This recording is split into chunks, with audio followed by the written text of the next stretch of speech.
Assalamualaikum warahmatullahi wabarakatuh. I am Muhamina Gumayaw, and we are tasked to discuss the chapter 12 schizophrenia and other psychotic disorders.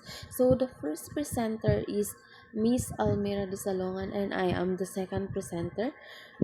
So I will tackle about the intervention coping strategies of CBTP and the coping methods. Intervention. So, sa CBTP o Cognitive Behavioral Therapy for Psychosis, ang unang step ng clinician ay gumawa ng malinaw at kumpletong picture ng karanasan ng pasyente. So, lalo na yung mga symptoms ng psychosis tulad ng delusions o hallucinations. So, kapag naiintindihan na ito, doon na ipapaliwanag ng clinician sa pasyente kung bakit kailangan ang CBTP. Ito yung tinatawag na rationale o dahilan kung bakit ito ang para pero napiling approach. Pero may mga pasyente na 100% naniniwala sa kanilang delusions at hindi open sa ibang explanation o possibility na in this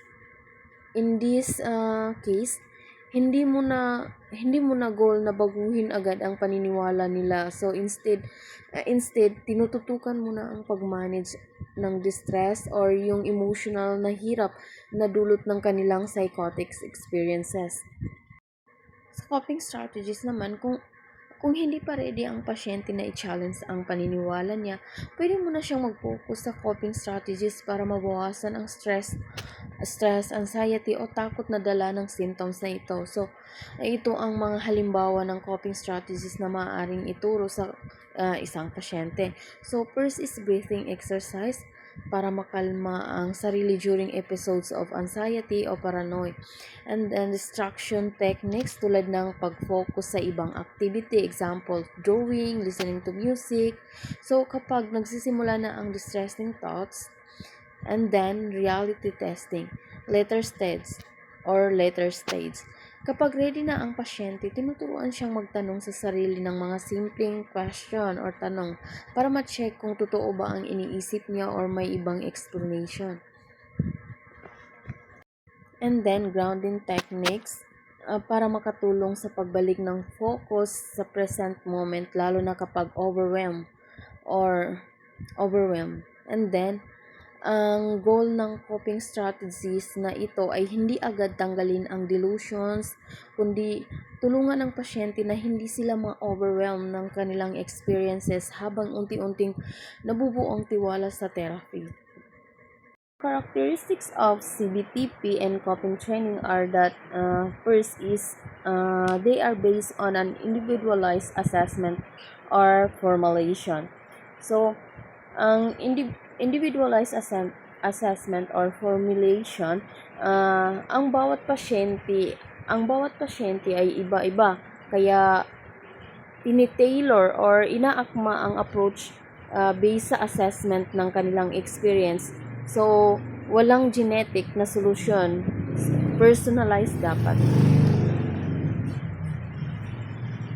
So, the second one is they emphasize a normal and general process of dealing with adversity. So, normalizing the process of coping with adversity. So, ipinapaliwanag dito sa kanila na ang pagharap sa stress or problema ay normal na bahagi ng buhay. So, hindi ibig sabihin na dahil nahihirapan ka, may mali na agad sa iyo. And the next one is part of the recovery process. So, ang coping skills ay hindi simpleng survival lang. Bahagi ito ng recovery sa pamamagitan ng strategies na ito, mas makokontrol ng pasyente ang kanyang sarili. Mas makokontrol ng pasyente ang sarili nilang mga karanasan. Next one is systematic learning or overlearning simulation role play. So, hindi lang ito isang beses tinuturo. So, kailangan paulit-ulit na practice ang ginagawa gaya ng simulation o roleplay para maging automatic ang response ng pasyente sa real life triggers nila. And addictive strategy. So, ibig sabihin nito, pinagsasama-sama ang iba't ibang strategies tulad ng unti-unting dinadagdag hanggang sa ma-apply na ito sa totoong buhay or in vivo practice. And the next is focus on coping, not curing. So, hindi goal ng CBTP na gamutin agad ang psychosis. Ang mahalaga ay matutunan ng pasyente kung paano harapin ito sa araw-araw. So, it's about managing, not magically removing the symptoms, and learning through external verbalization to internal thoughts. So, sa simula, tinuturuan ang pasyente na magsalita ng malakas to guide themselves. For example, okay lang ako, wala akong dapat ikatakot. So, eventually, natututunan nilang gawin ito silently at nagiging bahagi na ng kanilang internal thinking. The next is enhances executive function. So, ang mga strategy na ito ay tumutulong para ma-improve ang decision making, planning at self-control ng pasyente. Tinatawag itong executive functioning and cognitive and behavioral skills through graded practice. So, unti-unti ang proseso, hindi minamadali. Halimbawa nito is kung takot siyang lumabas ng bahay, sisimulan muna sa paglabas sa gate hanggang sa makalakad sa labas ng street. So, every step is practiced gradually. So, ang panghuli sa coping training ng CBTP is promotes reappraisal and reattribution. So, dito, natututo ang pasyente na re-evaluate ang kanilang thoughts. Halimbawa is, imbes na isipin nilang may gustong pumatay sa akin, or matututo silang magtanong, like, ano bang ebidensya ko? Baka imagination ko lang ito. And slowly, napapalitan ng irrational thoughts ng mas realistic ones. So ang summary sa madaling salita, ang CBTP intervention coping strategies ay hindi lang basta-basta techniques. Ito ay komprehensibong proseso na nagsisimula sa pag-unawa sa pasyente at pagkatapos ay pagtuturo sa kanya ng mga kakayahan para matutong mag-adjust, mag-manage at mabuhay ng maayos kahit may psychotic symptoms.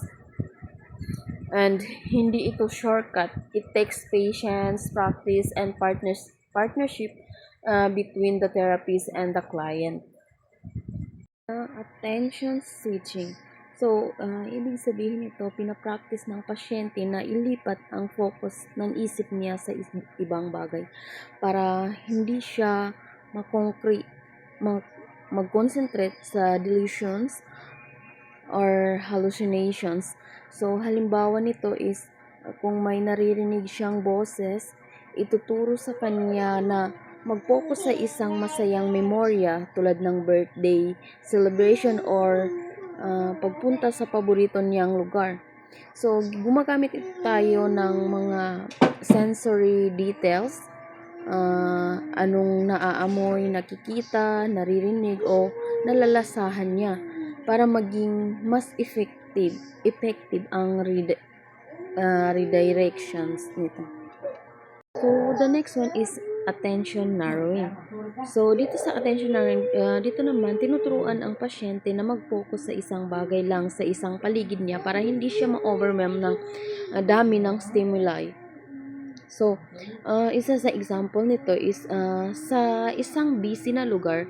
So, instead of noticing everything, pwede siyang turuang tumingin lang sa isang object. For example, is like a picture on the wall or a book para makabawas sa stress at confusion ng isang pasyente. So, the third one is self-statement and internal dialogue. So, sa strategy na naman na ito, tinuturuan ang pasyente gumamit ng positive self-talk, yung tipong sinasabi niya sa sarili niya, hindi ako dapat matakot o walang masamang mangyayari. So, at first, pinapractice niya ito out loud, pero habang tumatagal, nagiging internal na ang dialogue, parang inner voice. Nakakatulong ito para makontrol ang emosyon at ma-realize na ng pasyente na may choice siya how to respond. Is reattribution. Tinutulungan ang pasyente na mag-reframe ng experience niya instead na isipin niya na may nagmamanipula sa isip niya, natututo siyang sabihin, this feels real pero baka galing ito sa pagod or stress ko. So, hindi ibig sabihin na sinasabi nating mali siya, pero tinuturuan siyang mag-consider ng alternative explanation na mas rational at nagbibigay sa kanya ng sense of control. Is awareness training. It is about pagiging conscious ng mga warning signs ng symptoms. So kapag napansin niya na nagsisimula na ulit siya makarinig ng boses or mag-isip ng delusional thoughts, alam na niya kung anong strategy ang gagamitin niya. So halimbawa, kapag na-feel niya na parang may sumusunod sa kanya, instead na mag-panic, gagamit siya ng attention switching or deep breathing. The next one is dowsing techniques. So, ang dowsing techniques naman ay mga simple at mabilis na paraan para kumalma ang katawan ng isang pasyente kapag sobra na ang stress o takot.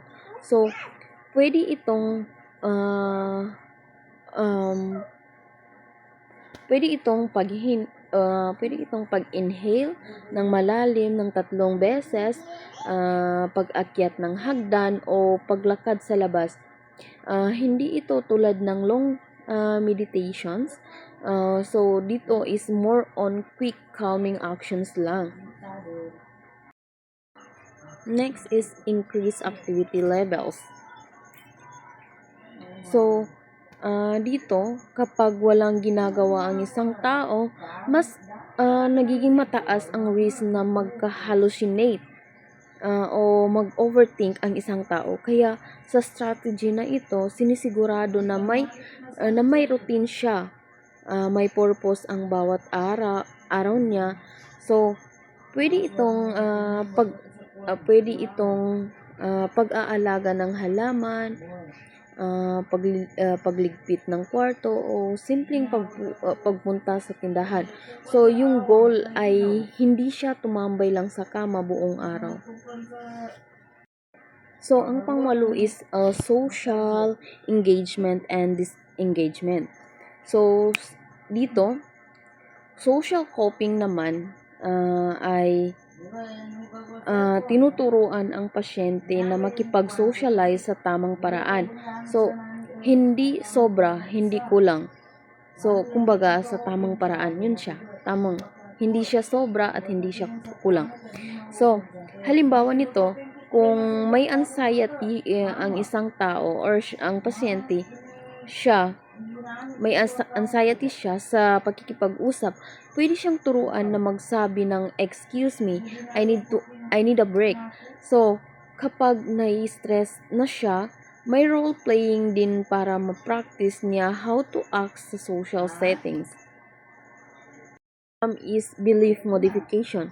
So, isa sa pinaka-crucial strategies ay belief modification. So, dito, tinuturuan ng pasyente na i-examine ang sariling beliefs or ng kanyang paniniwala. So, kung naniniwala siya na may nagmamasid sa kanya 24/7, pwede pwede natin siyang tanungin or pwede siyang tanungin kung may ebidensya ba siya. Lahat ba ng tao ay nakatingin sa kanya or sa iyo, or pwedeng coincidence lang ito. So through these questions, matututo siyang maging critical thinker at hindi agad maniwala sa delusions. The next is reality testing and behavioral experiments. So, dito naman itinuturo na subukan sa totoong buhay ang mga pinaniniwalaan niya. For instance, kung iniisip niyang lason ang pagkain, pwede siyang mag-observe ng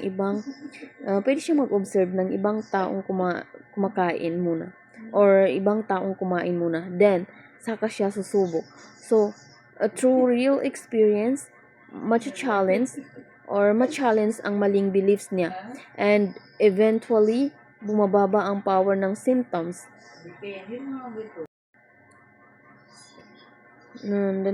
And next is enhancing coping strategies.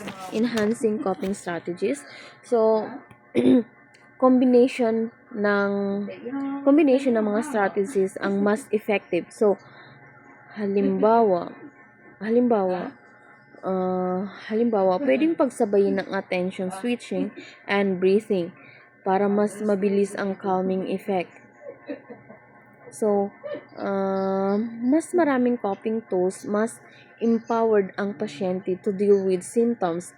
So, ang goal natin dito ay hindi lang mawala ang symptoms, kundi turuan siyang i-handle ito independently. Next is modification of behavior or cognition.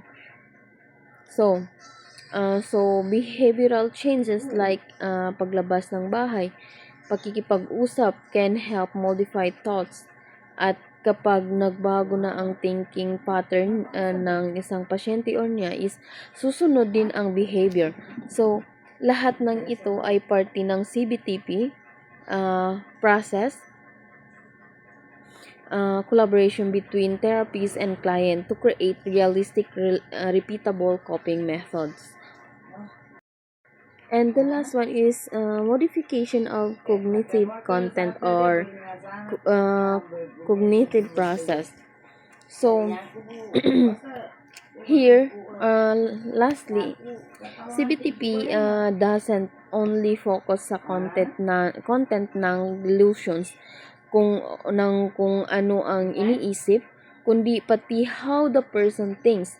So, sa halip na sabihin wala yan, we focus on the thinking process, how to switch attention, how to regulate emotions, at paano i-reduce ang emotional distress habang natututo siyang i-question ang delusions nang hindi agad natatakot. In conclusion, CBTP is about helping the person sleep better despite the symptoms, and hindi ito magic cure, pero ito ay powerful steps towards recovery, self-awareness, and self-control. So that's end my part. Thank you so much and maraming salamat po.